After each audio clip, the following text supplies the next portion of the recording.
Hi, everyone. So my name is Jie Zhang. I'm assistant professor in the Department of Geography and Texas A&M University. So today I will present a topic of urban computing cyber infrastructure, visualizing human sentiments using social media and augmented reality. So I will do this presentation together with my graduate student, Dia Li. He will help with the QA session. If you have any questions about technical details, so you are free to post a question in the chat or talk with us. Okay, let's get started. So a little bit more about research motivation. Actually, this work is motivated by one of our previous studies.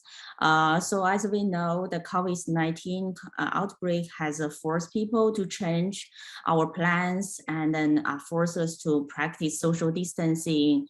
And such sudden changes can dramatically increase people's stress level and lead to some mental health issues.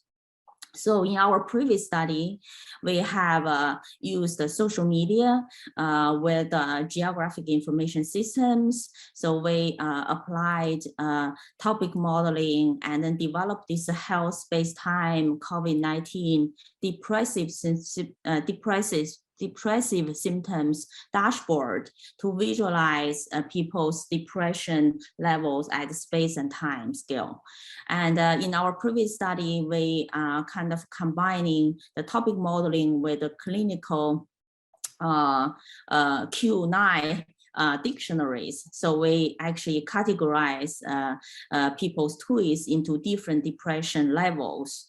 And then we also perform spatial uncertainty measures. So on this dashboard, you can see there are different numbers on top of it that represent the level of spatial uncertainty. So how certain they are aware of people's emotion changes towards COVID-19.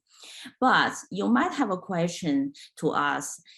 So how does this link with digital twin or augmented reality?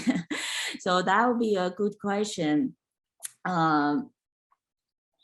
So probably many of you are doing the research as in the field of human environment interactions. I thank you, Xingyue, for your excellent lecture, and I see your research is very much related to this topic.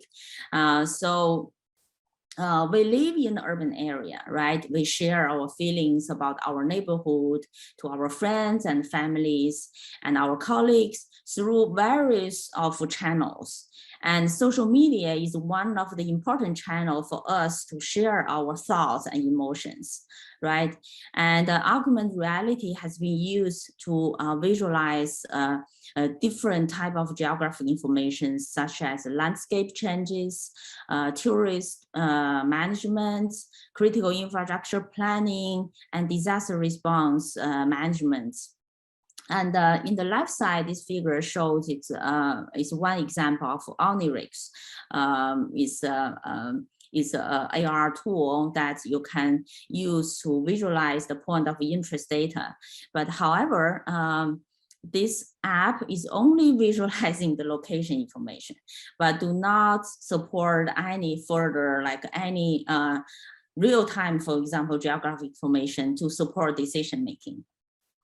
So once I was in Seattle, and I was new to the area, and it's my first time visit. And at that time I was in a shopping street, and it's getting dark, and I was a little bit worried about the crime levels, and because this is totally new environment for me. And I would expect that if there's any app or any application could tell me more about the neighborhood of the place where I am. So that is one of the motivation for me to develop this AR app.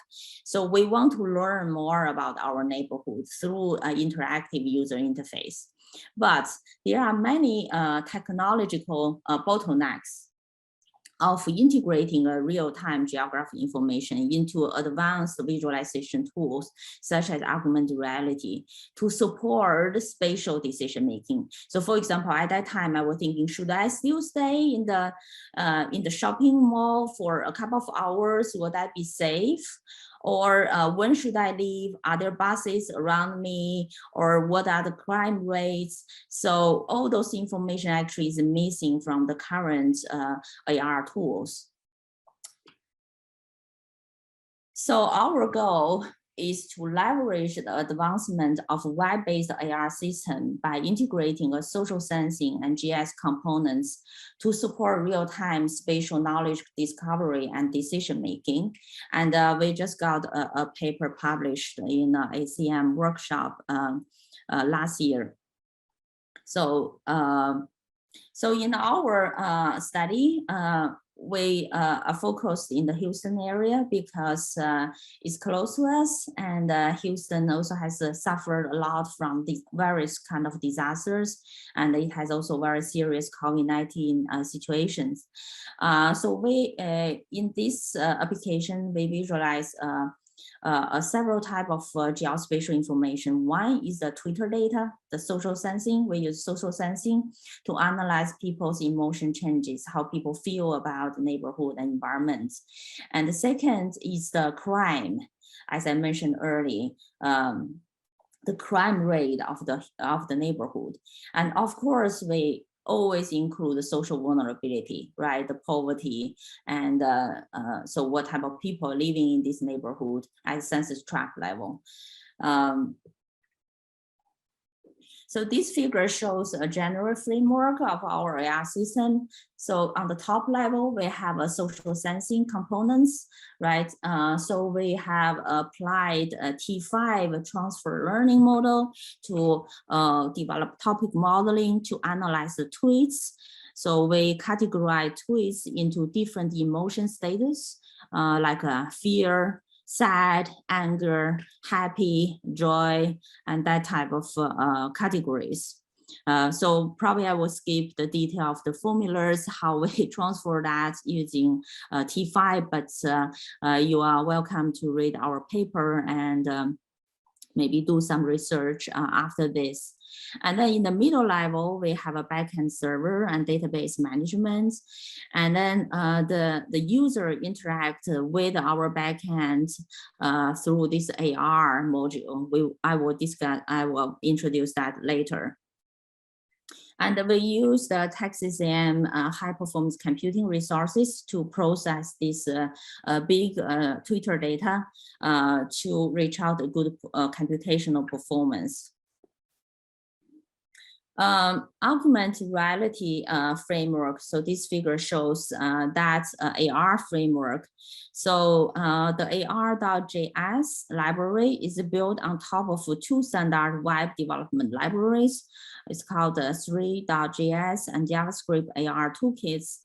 And AR.js can work on both Android and iOS devices.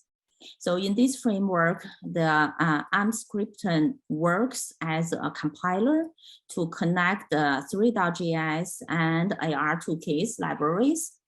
And then after that, the 3.js can handle the 3D object loading and rendering the task after loading the real world scenes via the camera controller.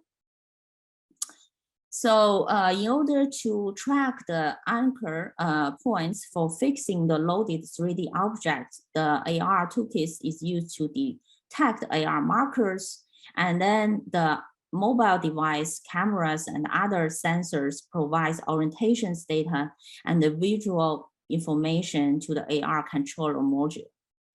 So once the backend service has prepared the candidate's information, then our application makes a standard HTTP request to fetch the data for further visualization task. And we also develop a distributed deployment architecture to ensure that the computational performance will reach to a certain level of goodness. So in here, we built, so this AR app is built upon a Kubernetes cluster. So in our research lab, we also developed a small high-performance computing cluster using latest technology of Dockers, and which contains, our computer contains a master node and multiple worker nodes. And we also implemented the external load balancer to distribute the workloads to multiple worker nodes simultaneously. And each work node hosts one or more replicates of our application throughout the cluster to make sure all the requests can be handled efficiently. And we also installed, have the Apache Kafka it's for managing the message queue to deal with the low latency issues. So this is the a demo video of our AR app. So as you can see, we are holding our camera and we are walking around the malls. And so the marker shows the distance to our point of interest, locations, and also this app also show around this area how many people feel about neighborhood, like how many people are happy about it or sad. And also it shows the COVID-19 number of COVID-19 confirmed cases and the crime rates and a little bit social vulnerability indicators.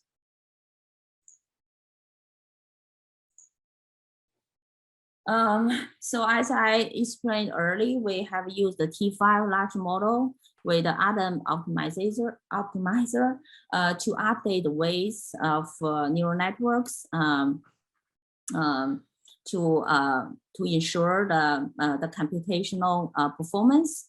And the training was accelerated by two K80 GPUs supported by Texas A&M High Performance Research Computing Center. As a result, our model has reached 0.7 F1 scores, 0.6, 8 recall scores, and 0.79 precision scores. We also measured our latency performance. So this table shows our low latency scenario evaluation results, and which is reasonable, I think, for a small AR app. As a conclusion, so in this work, we implemented AR-enabled CyberInfrastructure that integrates social sensing and different geographic informations to support decision-making. So for example, this app can help us to improve the situational awareness of instance when travel to different cities or try to visit different facilities. And it can also help the urban planners to better understand people's needs in terms of neighborhood satisfaction. And Lisa has just made a presentation this morning regarding how to leverage Texas A&M HPRC facilities to build a powerful digital twin. And I would like to explore more opportunities of developing our AR application further by using faster computing resources and to make the computational efficiency, like to improve the computational efficiency. So here are the references, and thank you very much for listening. Do you have any questions? Great, thank you, Jeff. Any questions from our audience?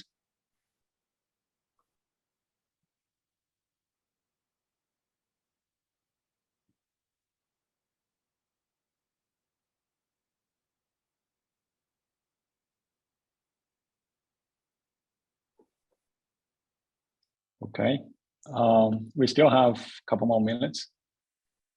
So if you have any questions, you can either unmute yourself or you can just put in the chat room, and Dia, you're a student, and Jill will help you answer your question. Thank you. Okay, that's great.